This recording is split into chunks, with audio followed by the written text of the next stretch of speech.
City had a few nail-biting moments where I think they hit the post. I want to see good football because I pay my money to see good football, and I want to win the league. Horrific footballer. Horrific, like trampoline for feet. Welcome back, guys, to another episode of On the Corner at Park Lane. I'm here with Lero, I am here with Charlie, and I'm also here with Justin. Boys, today, I want to play Chop the Flop. So as it's transfer season, I want you to tell me, as some of you call them dead wood, who you want to see go out the door this transfer window. Charlie, I'm going to come to you last for fear that you're so many, none of us will get a chance to say any. Okay? So I'm going to start with Justin and see who Justin, chop the flop. Who do you want to see go on this window? And we're not talking about my haircut. Come on, Josh. It's a tricky one, though. It's a tricky one. I've been watching a documentary and I saw a clip today of Danny Rose and sort of how he was with Mourinho. And I was a little bit like, I like Danny Rose and I'd like him to stay and fight for his spot because I still like him as a player. I heard loads of rumours that he's a bit toxic in the change rooms. I don't know how true that is. But the way he was with Mourinho, I was unsure if he, to me, that showed that he might just be a little bit too much in the change rooms. And I think that would cause a lot of negativity in the change room, and especially in a time where we don't need that. So I think Rose would be up there, not for his playing ability, but for his sort of personality. Other players I'm thinking of, to be fair, there's not many players that I feel like we should be getting rid of. Don't get sentimental now. Come on. Like, it's hard, don't it? It's hard. I mean, Don't worry, I'll take his place on that one. We can sit here and say, oh, this player, oh, they're good, though. Oh, they're all right, though. But we're talking about moving on and growing and getting better. So, I'll be honest. Good. If you'd have asked me this, Come on, let's be ruthless. If you would have asked me this before COVID, I would have had Dele Alli on that list. And Bele should be on that list. I think he's quality, but he's just not shone. Leave someone else. We just said one. All right. Has it got to be one? He's got him on a roll now. Only one. Who's the one you want most? I mean, you can mention a few, but who's the one you want most? Lero, come on, you're first in there. Go on. The one I want most, I want Dyer out. Like, I don't know why everyone's on this Dyer thing. Dyer was deadwood before, and then all of a sudden, things have changed. What's his name? Mourinho's brought him in. He's his main player. He speaks Portuguese. They suck each other's bum. I want him out. He's not good enough. I'm going to agree with you on Dyer. He likes Dyer because when he said in a documentary, he likes him because he's nasty. That's what they say, because he's the only one who's a bit gritty. So he likes him for that. But for playing ability, for me, I see him as a new Tom Huddleston. Does he play centre half? I agree. You ain't going to pass him. I actually think he's done all right. He's nowhere near Huds' level. He's nowhere his level. Right, can I just finish that off then? Listen, Imagine, right? He reminds me of Graham Lassalle because he's so intelligent on one hand, and I understand that he talks a lot in the change rooms, he's calm and all the rest of it, but he just doesn't cut the mustard in either position. Like, for me, full stop. And if we are going to build a team with him in it and him as one of the leaders, I'm not saying he's not Mr. Spurs, but what I'm saying is he's not Mr. Good Enough. So if we stick with him, we're not going to have a good enough squad. Now, imagine if we'd have got rid of him, we would have been looking to sign a top, like Skriniar or someone, right centre back right now. But because we're stuck with him, we're not looking to do that, and that is worrying for me. Do you not think though, with Dyer, he's a good squad man? All of us have spoke about having a backup striker, Harry Kane, who you're going to get, whatever. He's that backup for them other positions, and he knows. No, he's not. He's not. I know what you're saying. Like in some games, he could do a job, but will he do a job against top fast strikers? No, he won't. Like he won't. Like anyone with a bit of pace, he's finished. You You name me one club in the world that has got cover in every position that is as good as its starting 11, because there ain't one. It used to be Real Madrid. It used to be now. I'm not Real talking Madrid. then. Yeah, Real Madrid. Right now, I'm not saying that there is now, but what I'm saying is we don't need because of that. Position. No. Okay, that's fine. But because other clubs don't have, top cover in those positions, it doesn't mean that I've got to put up with Eric Dyer. Like you're trying to keep Eric Dyer in. No, I'm not having that. No, I'm not having it. Eric, if you're watching, I love you. All right, this ain't no, I like the dude. I like him, but he's not good enough. Like he's not. He's got the right heart. He's got the right heart. You can tell that he does love the club, and he is Mr. 100%. He is going to give you 100%. But I hear what you say, Leroy. His 100% is not quite what we're looking for. But I agree, Jim. I do think he's a good squad player, and I think we need that, because if we're winning and we need to shore it up a little bit, he'll come on and run his right. Throw that head of his around somewhere and clean up the ball and whatever else. But I think Mourinho's looking at him to start. Yeah. That is dangerous. If you've got a pacey centre half alongside him, I think you get. I think he's been all right. I think Dyer's been okay at centre half. He's not a midfield player, but I think at centre half, I'm not saying he's a well beater and he's great. We could do better. But for what we have at the moment, I think he's probably one of our better centre halves. Charlie, as a central midfield player, Come on. Who would I? Am I had only one? I want you. I want you to talk. I'm happy for you to go on a rant right now. Yeah. I'm happy to go on a rant. Let me just start. Then give us your who you. Okay, I'll work my way through this. So Aurier is on the list, but he's not the one. Harry Winks is on the list. I'm sorry, he runs round in circles. He gives away fouls. I can see Harry would work in a Man City, but not at Spurs with Mourinho. Dombele can be on that list now, because as much as I was excited to sign him, he hasn't offered anything. His attitude isn't right. If you've got like a Balotelli and a Maverick up front, you can get away with it, but not in the centre of the midfield. You've got the Mella. He's been decent, but he's not good enough to take us to the next level. But then the number one is probably Delhi. And I think you knew that was coming from Jim. Oh, mate, no. It might be controversial, but Delhi. Charlie, I'm going to be honest with you. Why? As I said, if you spoke to me before the lockdown, Dele Alli was my guy, because I was like, I just don't think he is what he was a couple of years ago. I think he got really complacent. We're trying to play him in a 10. I don't think he's a 10. I think he is a lot better playing centre midfield, where he gets on the ball. Right. I'm sorry. See, I think... No, Charlie. I'm not having this. I'm ending this Dele Alli now, right? Because I've had enough of it. I've seriously had enough of people getting onto Dele Alli, right? He is the only one in our forward line that creates space off the ball. Yeah, for 90% of an 11-a-side game, you do not have the ball. Whether your team's in possession or not, you don't have the ball. He breaks the lines early. The reason that he doesn't look as effective is because we do not give him the ball early enough now. If you give him the ball early, he takes a touch, he runs in behind, he beats a man, he does things.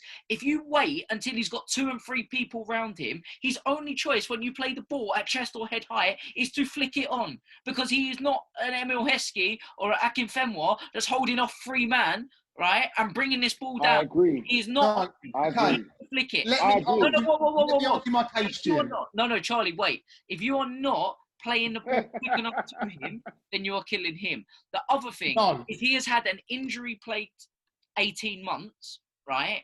And he hasn't found a consistent run of form. You've also, in the middle of that, had a change of manager. The team hasn't performed well across that 18 months, bar post-lockdown, really. Right? The team hasn't been performing well. A lot of things have had to change, and he's had to adapt his game. Add to that, when he was doing well, was exactly the same as when Bale had his breakthrough season. And in Bale's second season, he wasn't quite the same, because players adapted how they defended against him. Spurs' problem is we only play one way, right? And Delhi Delhi's trying to play another way, and we're not feeding it. The only way I agree with Delhi going is if we're not going to give him the ball, he's too fucking good for us. I'm sorry. Charlie, don't say nothing. Do I get a say in this shit? Wait, Charlie. Hang on a minute. Do I get a say? Charlie, can I just add on to the end of him? If we've got the ballers to play with Delhi, we ball. If we ain't got the ball, his mind and where he think about the stuff that he's done, the kind of finishes and in the it's crazy, bro. Right. He's done some mad things. But go on. Okay, right. So I'm not going to disagree with you. He come on the scene. He was unbelievable, top player. But there's a huge but in this, and there's something I saw on the documentary as well, which has even added to that. But injuries plays this key part, and I don't think he is going to be the player at a consistent level that he was. Yes, you will see him occasionally flick the ball through someone's legs over someone's head and smash it in the back of the goal. But that will be a glimpse of the game that you've missed where he's been out of touch of the game. But then one of the other things I saw on the documentary was when Mourinho's kind of going, right, you're lazy. And he's just laughing at him. Like, to me, that's just childish and like... But he's a kid still, man. He's still a kid. He's still a kid. Charlie, if your teacher come up and told you was lazy at school, I bet you was the one that laughed because you weren't the one that answered back. Because you weren't... I'll be honest, right? As I said, before the lockdown, I was like, Ali's got to go. For me, he's got to go. Since watching the documentary and seeing how he's been performing since Mourinho's come in, not so much the documentary, but since he's come in, Mourinho, I've seen a change in his attitude, and he probably did stroll around on the training field and think he was big time, and no one ain't got to tell him, and he ain't got to do too much because they love him and whatever else. But I think Mourinho's going to make him work hard, and I don't want to like go off here, but I can see him trying to mold him into more of a Frank Lampard-esque sort of player, where it's more box. For me, you've got to allow your creative players to be creative, right? For me, if you're playing 5 in midfield, so midfield 3, 2 holding and 1 in front as a 10. He's the 10. Lo Celso's 1 in the base, and you get a real solid ball winner who just sits and protects your back four, which may well be Højbjerg. We don't know yet, right? He sits. Højbjerg. Yeah, he sits. Lo Celso dictates play, right? And Ali's you're unlocking the doors and just finding them little gaps and creating that bit of space. And if that clicks, then we've got a really strong midfield. I don't know enough about PBA. Do you know who I just forgot about as well? Go on. Sissoko. How many of us not mention Sissoko? Seriously, the guy's got a trampoline for feet. But he's an engine. Terrible. Listen. He's an engine, but again, I think he's a very good squad player because he's the sort of guy, even in the documentary says he has a great attitude and an influence in the change room. The sort of people that you want to see. He's because he's part of the place. He's do you know what I mean? And boys, he's selfless. He's selfless because he's not talented. And I can't disagree with what you were saying, because I said, if we want to go to that next level, then we have to stop settling for players that are 7 out of 10 and start aiming at players that are 9 out of 10s, right? I'm not talking about your De Bruynes and your Sterlings, because for me, they're your 10 out of 10s. They're up there with Harry Kane, and they're very hard to come by. But we have a lot of 7 out of 10s, and we think that they are going to win us something. And because we've got so many 7 out of 10s, we deserve to be up there challenging, winning things, when other teams that are challenging, winning things are a minimum of 9 out of 10 every week. And that I don't think you can have a squad of 9 out of 10s. I feel like you need to have those humbling players that are hold on. 7 out of 10s. City and Liverpool, the majority of their squads, and it's a wonder that them 2 teams are the ones that are going furthest in the competition. Yeah, but they've both got players like Milner, who is a 7 out of 10. He's an 8 out of 10 for me. Liverpool. No, but what I mean is, he's not a big time, is he? He's a humble. But I'm talking his performance. What he does, if you were to mark him out of 10 every week, Milner 8 out of 10. Henderson, 8 out of 10.